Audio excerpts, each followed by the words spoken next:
Some battles don't erupt on foreign soil. They begin quietly. In a park in the heart of America, where peace was promised, and yet never fully delivered. Ava Mitchell, a black woman, once hailed as a rising star in the legal world, a symbol not only of brilliance but of unwavering strength in the face of injustice. Yet on a sunlit afternoon in Fort Collins, Colorado, she was handcuffed in broad daylight, not for a crime, but for the color of her skin. They saw only a strange black woman sitting alone. They didn't know they were touching a sleeping volcano, and that one day she would return, not as a victim, but as a judge. And on that day, justice will no longer be a slogan, it will be a sentence. Fort Collins, Central Park, Colorado. A soft afternoon sun, clear skies, a breeze just strong enough to stir the leaves. A quiet prelude to what should have been peace. Children laughed near the fountain. Parents lounged beneath trees, reading, chatting, enjoying a rare slice of weekend calm. Ava Mitchell, a poised black woman with a neat bun and graceful posture, sat quietly on a wooden bench near the lake, legs crossed, a thick hardcover novel resting in her lap. Just a moment of everyday serenity. A woman simply enjoying her peace, until the sharp screech of tires broke the calm like shattered glass. A police cruiser rolled in fast, not like officers arriving to help, but like men, eager to perform. Two officers stepped out, Troy Beckett and Ray Dalton. Their movements were tight, sharp, not urgent with purpose, but with the thrill of power having found a target. They scanned the area and locked onto Ava, the only woman sitting alone, the only person whose skin didn't match the majority. "Ma'am, can we have a word?" Beckett asked. Not friendly, not necessary. "No, sorry to bother you." Just a command dressed up as a question. Ava looked up, not surprised, just slightly heavier. She closed her book softly, sliding in a bookmark. "Of course," she replied, her voice calm, but not submissive. Dalton stepped in closer than needed. "We received a report of suspicious activity in the area." "What are you doing here?" Ava frowned slightly. "I'm reading, in a public park." "You here alone, carrying anything?" Beckett interjected, colder now. "Just me and a book," Ava replied, hands resting calmly on her knee. "I live in Fort Collins. I come here often." Dalton exchanged a glance. "ID, please." Ava sighed, the kind of sigh black Americans know too well. Not frustration, not fear, just the weariness of surviving another moment of unjust scrutiny. She retrieved her wallet, handed over her license. Beckett read it aloud, as though announcing a suspect to a crowd. Ava Mitchell. He glanced at the profession. Attorney. His eyes didn't soften. In fact, they sharpened, as if that title was a challenge. He handed the license back, but didn't walk away. "You always carry books this thick to the park?" Ava held steady. "Is there something wrong with reading in public?" Beckett didn't respond. His hand drifted toward the gun at his waist. "Stand up." "What am I being accused of?" "You're being uncooperative. I'm only asking for a reason." Beckett stepped forward, grabbing her wrist. Obstruction of a police officer. People began to notice. Phones came out. A young woman about 20 meters away raised hers high, camera trained on the officers. She didn't shout, but her eyes and her camera spoke loud and clear. "I see you. I'll be your witness." Ava's arm was wrenched behind her back. She was forced down against the hood of her own car. A sleek black SUV. Nothing about it suspicious. Her face, pressed against hot metal. The cuffs bit cold into her wrists despite the summer heat. Beckett leaned close to her ear. "You think you're something special?" Ava didn't respond. No insults. No begging. Only controlled breathing. The kind a warrior uses to stay calm before a fight, because she knew what they truly wanted was for her to break, to lash out, to give them a reason. But Ava Mitchell wouldn't gift them that satisfaction. She simply whispered, "You're going to regret today." Ava Mitchell was no stranger to pressure. She had navigated the political minefields of state courtrooms, gone toe-to-toe with corporate giants, fought civil rights cases that shook entire communities. But long before all of that, Ava was a black girl raised in Aurora, Colorado, where simply existing had once felt like a battle of its own. Born to a family steeped in service. Her father, a war veteran from Iraq. Her mother, a nurse in the VA system. Ava was raised to believe in honor, order, and the law. But as a young girl, she had already seen how the law could be two-faced. One side the ideal, the other deeply cracked reality. She would never forget the night she was 13. Her cousin was stopped by police for riding a bike at night without a rear reflector. Ava stood on the sidewalk, shaking, hearing her mother's breath quicken and watching the officer's face, not fearful but full of unchallenged power.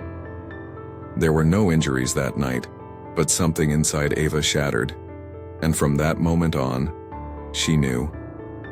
Justice doesn't arrive on its own. It must be claimed. Ava didn't choose to become a lawyer for money. She chose law to learn how to fight, legally, intellectually, strategically, against the system she had once feared. At UCLA Law, she didn't just study legal codes. She pored over the history of buried cases, of unjust rulings, of voices silenced before they could even be heard. She graduated near the top of her class, and quickly made waves in the world of civil litigation. But what made her beloved in her community wasn't her win record. It was how she spoke to people, not like a lawyer, but like a sister, a neighbor, a citizen who refused to be quiet. Outside the courtroom, Ava led a simple life. Sunday mornings were for long hikes, always with a book and a cup of black coffee. The park in Fort Collins, where everything unfolded, was more than a place to relax. It was the one space where she didn't have to perform strength. So when two officers approached her, with suspicious eyes and commanding tones, it wasn't just an insult. It felt like being ripped out of herself. The woman on that bench, with a Toni Morrison novel in her lap, her natural curls tied neatly back, dusty sneakers from a weekend hike. She wasn't a threat. She was composure itself. She was dignity in motion. But to those two officers, she was just a black woman alone in the park. In that moment, Ava understood. They didn't want to know who she was. They already had their story, and she was just a character to be, bent into a conclusion they had already written. She didn't scream, she didn't fight, but her eyes, the same eyes that had once made a witness tell the truth, that had once stopped a judge from signing a faulty ruling, said everything. I'm not afraid of you, but I will remember this, and I will return. The crowd may not have known who Ava Mitchell was, but Ava knew exactly who she was, and she knew. If she wanted to turn this pain into power, she would have to stay calm, hold her dignity, and wait for the right moment. Because Ava Mitchell wasn't a woman who simply endured. She was a woman who turned insult into strategy, emotion into system, and a moment of injustice into the spark for a long war. A war where law would once again answer to justice, not to the ego of those in uniform. Officer Daniels remained unconvinced. Standing beside him was Carter, tall, silent but with eyes that constantly judged. They blocked Ava's path as if she had just escaped from a crime scene. Despite already verifying her identity, despite clearly seeing her profession listed as attorney, they didn't ease up. I need to verify this with dispatch, Daniels muttered, voice dripping with suspicion. Could be a fake ID. Ava took a slow breath, eyes locked on them. You've checked my license. I'm legal. I'm unarmed. I've broken no laws. How much longer do you plan to detain me? Daniel stepped closer, gaze tightening into a challenge. You sure seem to know a lot about the law. Yes, Ava replied evenly. Because I work with it. Every day. Carter joined him, eyes fixed on Ava's hands. Where are you coming from? Where do you work? Mind if we call to verify? Ava tilted her head slightly, not raising her voice but letting each word land like a gavel. Are you investigating a real crime? Or just stretching out an unwarranted stop? A few benches away, an older woman stood up. She was just reading a book, she said firmly. I've been here all afternoon. She didn't do anything wrong. Daniel snapped toward her, voice sharp. This doesn't concern you, unless you want to be detained too. The air thickened. Tension turned heavy. Phones came out quietly. No shouting, just the silent act of witnessing, like watching a breaking news story unfold live. Ava turned to the woman and gave a small nod. Thank you, ma'am, I'm okay. But the tension kept rising. Daniel squinted at the gathering crowd, visibly annoyed. All right, he growled, then suddenly pulled out the cuffs. We need to bring you in for further questioning, Ava. Didn't move. Her voice lowered. I'll go if there's a legitimate reason, but I will not accept being handcuffed in a public park without a clear charge. You're resisting a lawful order. Daniels barked, lunging forward. He grabbed her wrist. Time seemed to slow. Ava caught sight of a boy standing with his father, 10 years old maybe, eyes wide with confusion, watching as a calm, polite woman, reading a book, was treated like a criminal. Ava lowered her arms, allowing them to cuff her. Not out of defeat, but as a deliberate choice. Because even in this moment of humiliation, she knew she was representing something far larger than herself. Dignity. As she was pushed into the back seat of the squad car, Ava glanced back toward the park. Her eyes locked onto a phone, held by a woman filming. The woman gave the slightest nod. Ava didn't know where the footage would end up, but she knew the truth needed to be recorded. In the front seat, Carter looked at her in the rearview mirror. Some lawyer got arrested easy enough, he sneered. Ava said nothing. She looked out the window, where the golden light of sunset bathed the trees in a warm hush. A part of her wanted to scream, to rage, to fight like thousands who had been wronged before her, but she knew. Her voice didn't live in the scream. It lived in calm, in court, in justice. And as the car rolled past the sign reading Fort Collins Justice Center, Ava simply closed her eyes and took a deep breath. Not out of fear, but preparation. Because she knew exactly how this system worked, and this time she wasn't walking in as an attorney. She was walking in as a victim. The waiting area inside the Fort Collins police station was cold and sterile, lit by fluorescent bulbs that washed the color off everything, as if designed to drain emotion from anyone who entered. Ava Mitchell sat in silence on a long metal bench, her hands still cuffed behind her. Her shoulders were square, her gaze steady. No tears, no fear, only silence. A silence heavy, but sharper than any plea. Daniels and Carter hadn't dropped their performance of power. They paced in front of her like actors rehearsing a scene from a hostile suspect takedown. A young female officer behind the front desk glanced at Ava. For a moment it looked like she might speak up, but then she looked down at her screen. This system didn't reward questions. You have the right to remain silent, Daniels recited in a flat, mechanical tone, but his eyes sparkled with satisfaction. Ava smiled slightly, though her wrists throbbed from the too tight cuffs. You can detain a person, she said, but you can't detain the truth. Daniel scoffed. We work with the truth every day. Ms. Mitchell, Ava replied, slow and clear. No, you work with power and sometimes you forget. Power isn't the same as justice. Ava's calm unnerved Carter. He wasn't used to resistance like this. No yelling, no threats, just a woman looking them straight in the eye and refusing to break. Then Daniels's phone rang. He looked at the screen. Internal dispatch. A few seconds later, his expression changed. Yes, understood, he said. He turned to Carter. We're being called upstairs. There's an issue with the detainment. Carter frowned. What kind of issue? Daniel swallowed. Don't. No, but it sounds serious. As the two men left the room, Ava remained still, unmoving, silent. But something had shifted inside her. Not anger. Certainty. She knew she wasn't alone. 15 minutes later, a senior officer in full military dress walked through the station doors.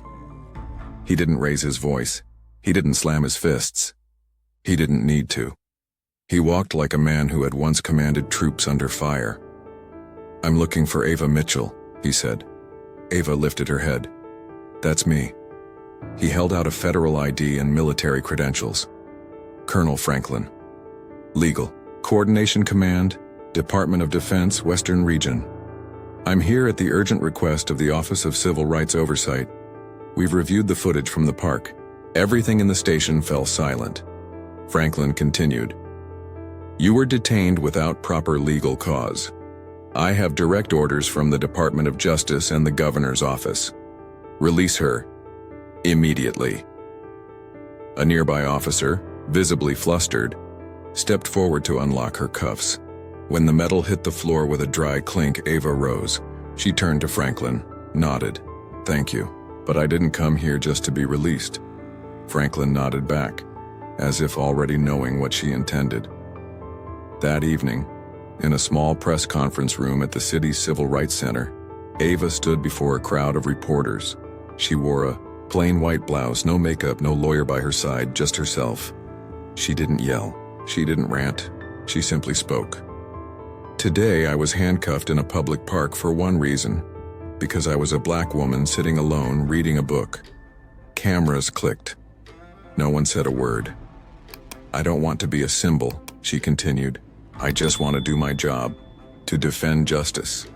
But today justice reminded me that it doesn't exist on its own. It needs people to speak for it. Ava paused, took a breath.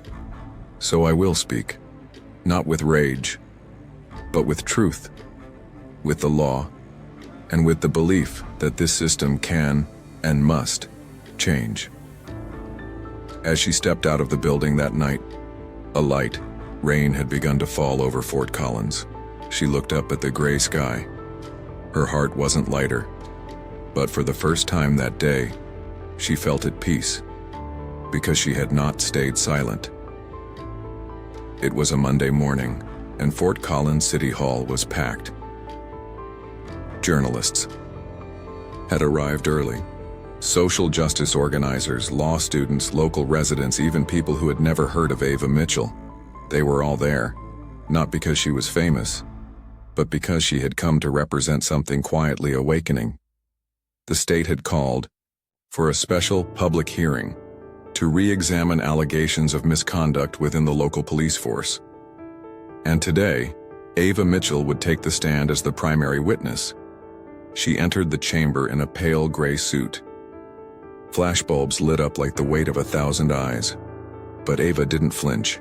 She took the witness chair, sat upright, as if preparing for a federal trial, not for herself, but for the hundreds of voices that had been silenced before her. Presiding over the hearing was State Judge Meredith Hall, a woman known for her sharp tongue and zero tolerance for abuse of power. Ms. Mitchell, Judge Hall began, can you walk us through exactly what happened in Fort Collins Park on March 17th?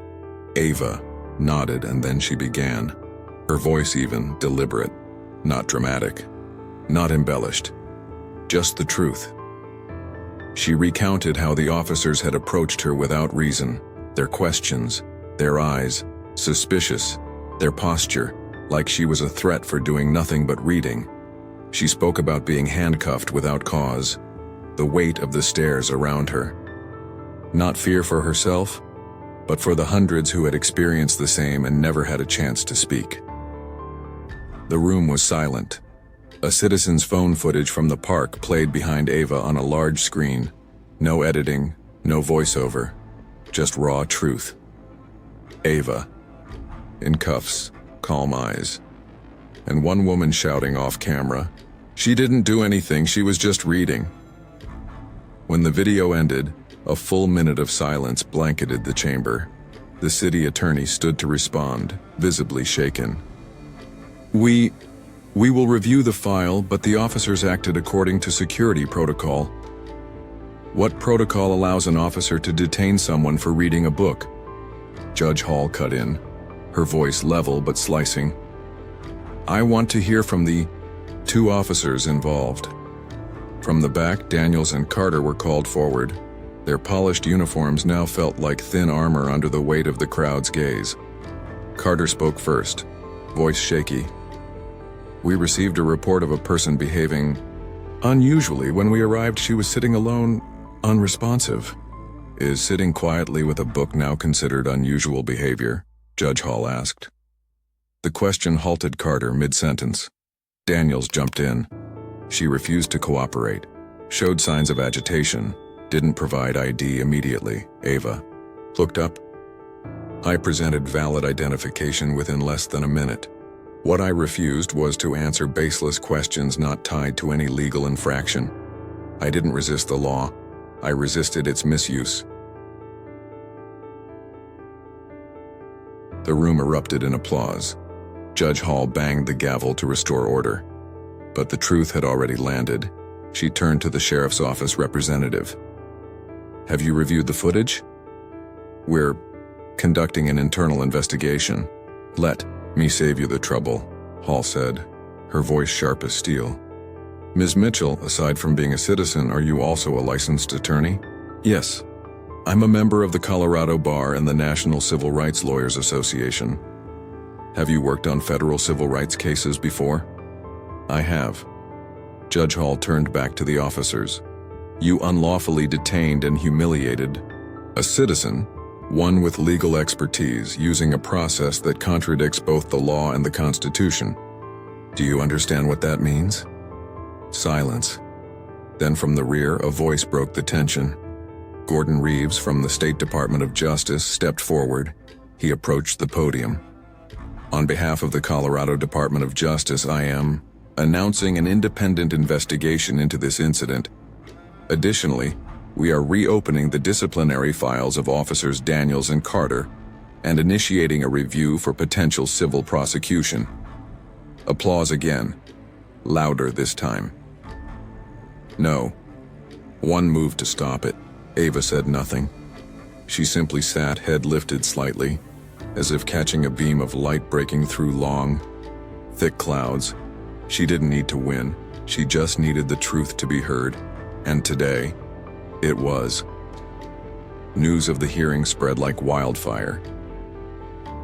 Within 24 hours, the video of Ava Mitchell's testimony and the questioning of the two officers had made front-page headlines.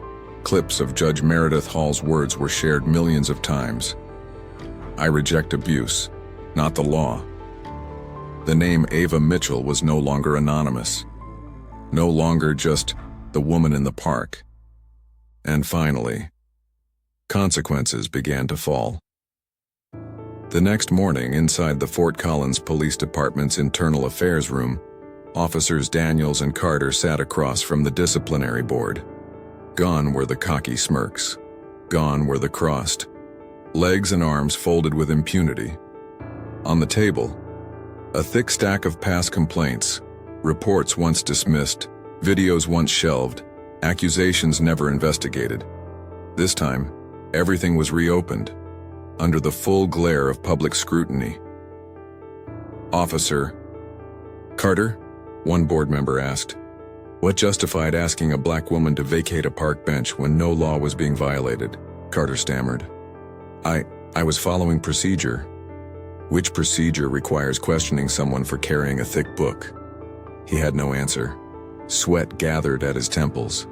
Officer Daniels, another voice followed.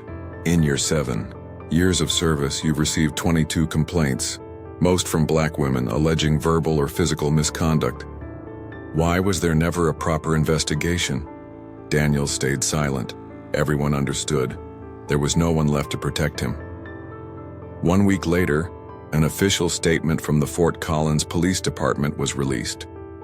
Following an independent investigation by the State Department of Justice, supported by video evidence and witness testimony, officers Troy Daniels and Eric Carter have been placed on unpaid indefinite suspension and are now under criminal review at the state level. Online, the news hit like a tidal wave. Community town halls were organized. Residents gathered to demand reform in police training protocols. Local legal organizations called for a full audit of all arrests made by Daniels and Carter over the past 5 years. At a quiet cafe in Denver, Police Department General Counsel Naomi Blanchard requested a private meeting with Ava Mitchell. "Ms. Mitchell," she began, her voice low but sincere, "the department is facing a crisis of trust, and after everything that's happened, I believe you're the one who can help us change that." Ava tilted her head slightly. "I'm not looking to be a bridge builder," she replied. "I'm demanding accountability."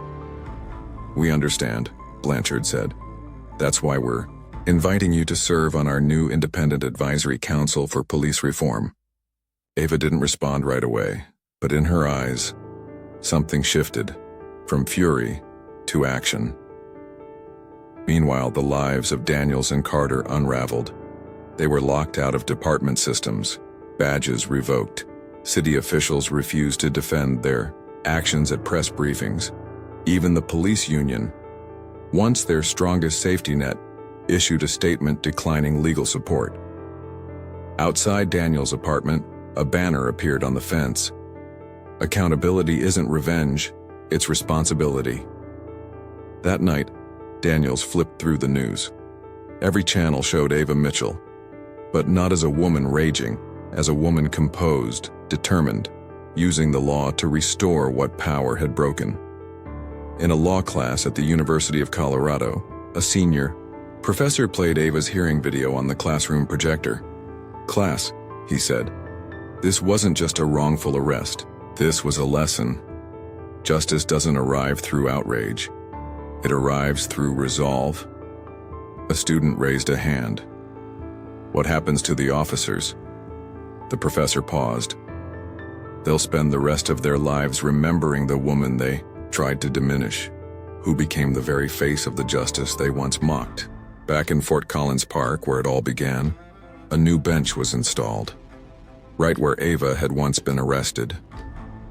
Etched into the stone was a simple inscription: "For those who sat with dignity even when standing was taken away." A child ran, past, paused to read the engraving. "Mom," she asked, "whose bench is this?" The mother smiled. "It belongs to someone who didn't need to shout to be heard." "Doi jai laban dich dieng an, mai, chofan ket ban vua viet, gyun guyen chiu sao kam suk, sulang jong, tin bu tuong va fong kach storytelling jam chat jin an." Late that night, after a long day in court, Ava Mitchell returned to her small 6th-floor apartment near downtown Fort Collins. She hung her judge's robe on a hook by the door, then sat quietly by the window, where the soft glow of a street lamp spilled across unfinished pages on her desk. Silence, but not emptiness. It was the silence of someone who had once been flattened by prejudice, but had risen from the darkness with a straight spine and eyes that never looked away. Her phone buzzed, a message from Elijah, the law student who once wrote to thank her after that pivotal trial. "Ms. Ava, I just finished my first campus speech on judicial reform. I told your story." The room went still. "Thank you for not backing down." Ava read every word slowly, then replied, "Thank you. Always remember, law is not a shield for the powerful. It is a torch for those who've never been seen." The next morning at Colorado State Law School, Ava stood on stage as the keynote speaker.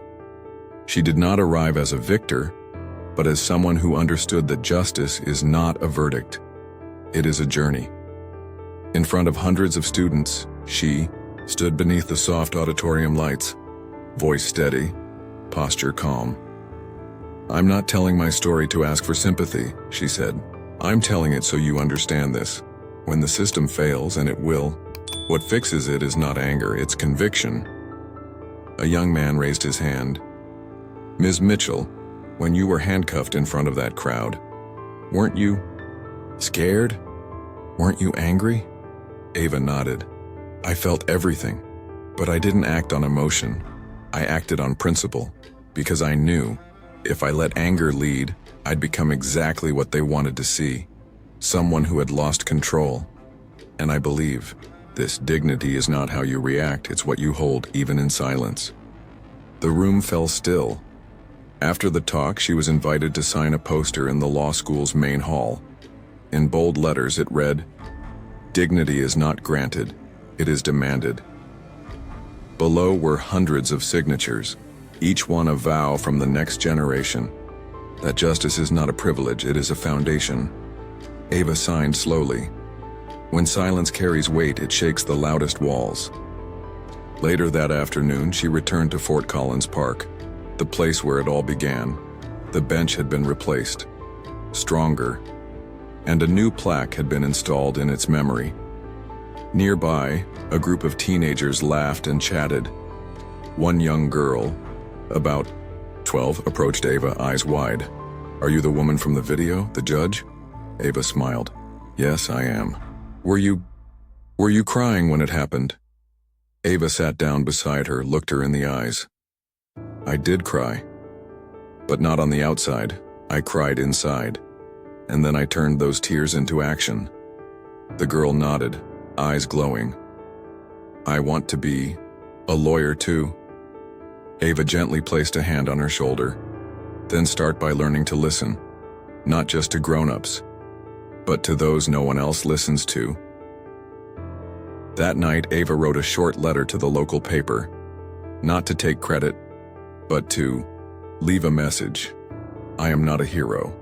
I'm just a woman who was dismissed and chose not to stay silent. What I hope most is that the next generation will never have to prove they are worthy of dignity. They'll just live and be seen as human. This is not the end. It is the foundation of something enduring. Because true justice isn't sealed in courtrooms. It is found in shifting awareness. In the way a young black girl sees her first judge and thinks, that could be me. And in the way a community finally asks, how many Ava Mitchells have we ignored?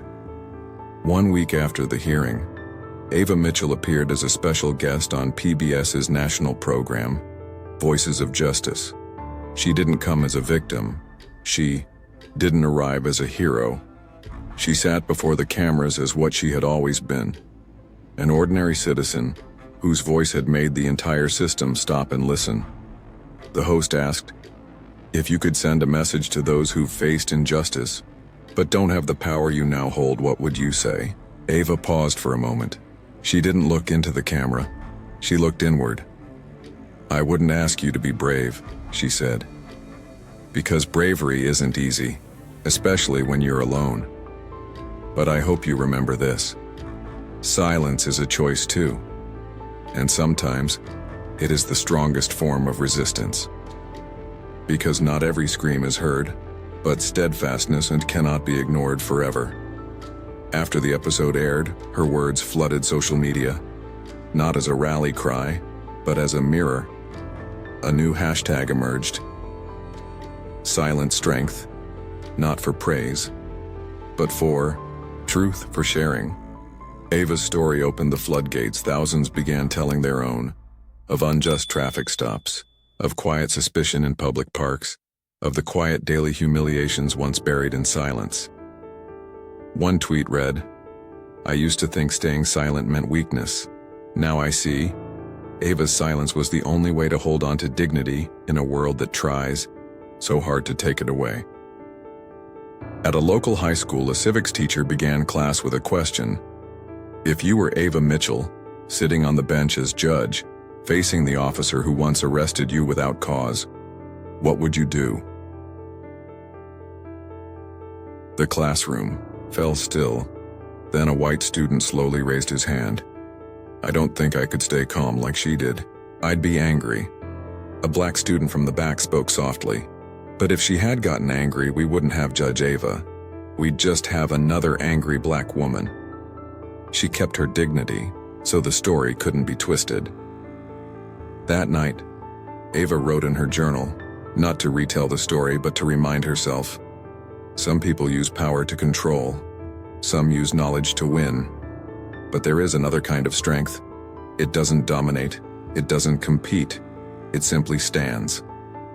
Solid as stone, quiet as water, but capable of shaking the very system itself. She paused, then added, "Maybe I can't change everything, but I made them look again, and sometimes that's the start of everything." And finally, a question left behind not just for viewers but for communities, for every individual who hears her story. If one woman, wrongfully arrested, can hold onto her dignity until the very end, then what about us? The ones who've never been handcuffed, never been questioned just for our skin? Are we protecting that dignity for others? Or are we staying silent in another way? A silence that lets injustice carry on? What about you? Do you believe that in a truly just society, no one should have to prove they're innocent before they're even accused? Do you believe that change begins not with rage, but with awakening? What will you do when you are the witness, the one who could speak? Months after the trial, Ava Mitchell declined every invitation from major news outlets. She stayed off television. She didn't write a book. She refused to become a spokesperson for justice. Instead, she returned to the courtroom, to where she truly belonged, seated high above the room, quietly presiding over the daily contest between right and wrong, between law and conscience. She didn't need spotlights, because the only light she ever chased was the light of justice. One late autumn afternoon, Ava left the courthouse with a folder in hand, walking slowly down the stone steps. No one stopped her. No one asked for a photo, but that didn't matter, because what had changed was no longer about her. At Fort Collins Park, where everything began, a new plaque had been installed near the old bench. No flowers, no statue, just a single bronze inscription. "Dignity is not granted, it is demanded." A.M. No one had to explain it, everyone understood. It wasn't the quote of a celebrity. It was the truth of someone who chose to live right, even when she was treated wrong. And now the question is no longer about Ava Mitchell. It's about us. When you witness injustice, do you turn away? When someone is insulted for their skin, their gender, their class, do you stay silent? Because in a world where silence can nourish injustice, only dignity, held steady in stillness, can make wrong retreat. If you believe that calm is not weakness, if you believe justice doesn't come from screaming, but from unwavering resolve, if you believe that anyone can be an Ava Mitchell even just once in a lifetime, then share this story. And remember, you don't need power to change a system. You just have to refuse to let it bend your dignity.